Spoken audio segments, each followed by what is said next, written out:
how do they actually respond when they come into a training environment? Because they've probably been removed from that for quite some time if they were in it in the first place. Really, really well. And interestingly, there's a lady that trains with us. She doesn't train with myself. I've trained her husband.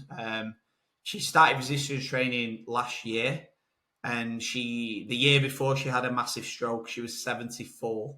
She Right, basically started resistance training after a stroke a year later. So right. not this July just gone. The previous July she had a stroke. Last July she was resistance training in the gym for the very first time, and she's 75 years old, and it's Hmm. just amazing to see. I absolutely love it. Love seeing Wendy. She's called, who's literally just picking a trap bar up. She's on a leg press. She's on a machine row. I'm just like absolutely.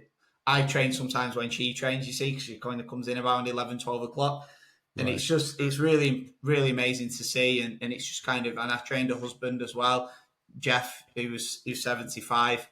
Again, he was someone who seemed to really understand the health benefits. So I do think the message is getting out there. He knew Hmm. the importance of like fall risk with the elderly, and that most people as they get older, they have a decline in muscle mass, and that's typically what makes people fall when they get Hmm. older. Is that with that decline in muscle mass, they just can't kind of hold against gravity very well, which is obviously very sad to see, and that's something that I don't want people to go through, especially in the 70s and even in the 60s to some degree, and in the scary kind of statistics after people have had a fall or a hip fracture, the statistics on death a year later are pretty Yes, I was alarming. reading that just the other Something like day. 50% or something Yeah, yeah. around that, which is fucking scary. That someone Hmm. falls and fractures the hip, and a year later they potentially die. I'm Yes, like, yeah. so what can we do to stop you falling in the first place? And it all comes back to more muscle mass and keeping sarcopenia at arm's length, osteoporosis at arm's length, and actually giving people the skills to perform everyday tasks. I always say to my guy that I train, Roy, that I've trained for years, I post him on my socials all the time. He loves it. It's like getting him ready for whatever life throws at him. So, like even yesterday, we was doing some work with on the box, some conditioning work on just like gradual, continuous step ups and that. And I'm like, Roy, he's going to Barbados in April on an holiday, and I'm like, are you going to be backing out climbing some stairs because of this?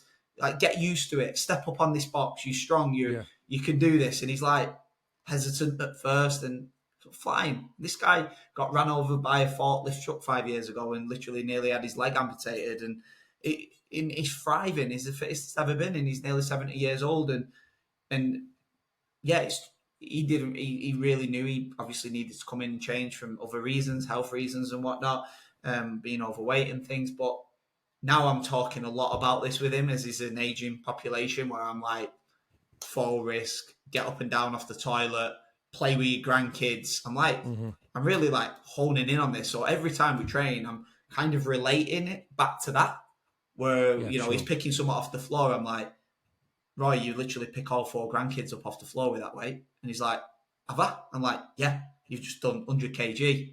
Your grandkids don't weigh that much. And he's like, fucking hell. I can see like he's relating that to like life.